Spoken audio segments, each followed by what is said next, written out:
বৈধ পথে রেমিট্যান্স প্রেরণে উৎসাহ প্রদান এবং প্রবাসীদের বহুমুখী সুবিধা নিশ্চিত করতে সরকার আগামী 2 মাসের মধ্যে বিশেষ সুবিধা সম্পন্ন প্রবাসী কার্ড চালুর উদ্যোগ নিয়েছে। এই উদ্যোগকে স্বাগত জানিয়েছেন আমিরাতে বসবাসরত প্রবাসীরা। প্রবাসী কার্ডের মাধ্যমে প্রবাসীদের সরকারি সেবা ও সুযোগ সুবিধা আরও সহজ হবে বলে জানিয়েছেন সংশ্লিষ্টরা। সংযুক্ত আরব আমিরাত থেকে মোহাম্মদ ইরফানুল ইসলামের পাঠানো তথ্যচিত্রে ডেস্ক রিপোর্ট।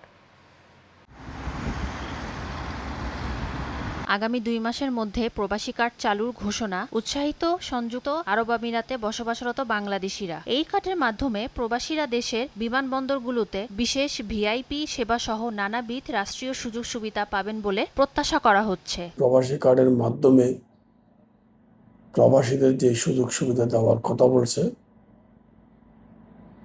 দীর্ঘদিনের যে প্রবাসীরা যে এয়ারপোর্টে যে লাঞ্ছিত এবং বৈষম্যের শিকার হয়েছে, সেগুলো থেকে আশা করি বেরিয়ে আসবে।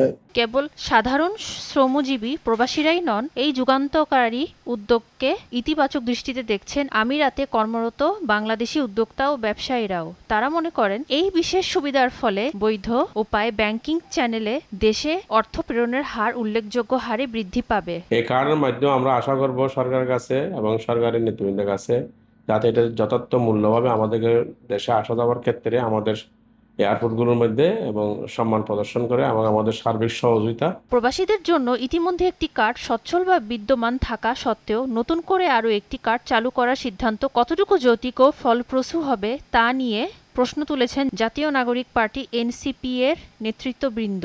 হলে অলরেডি প্রবাসী কল্যাণ কার্ডে যে ধরনের সুবিধাগুলি আছে, সেই সুবিধাগুলির সাথে যেমন ইন্স্যুরেন্স, একটা লোক যখন প্রবাস ফেরত দেশে যাওয়ার পর শেষ বয়সে তার জন্য একটা ইন্স্যুরেন্স খুবই দরকার। বিএমইটি কার্ড থাকা সত্ত্বেও বর্তমান সরকার, জনবান্ধব সরকার ঘোষণা করেছেন প্রবাসীদেরকে প্রবাসী কল্যাণ কার্ড দেওয়া হবে।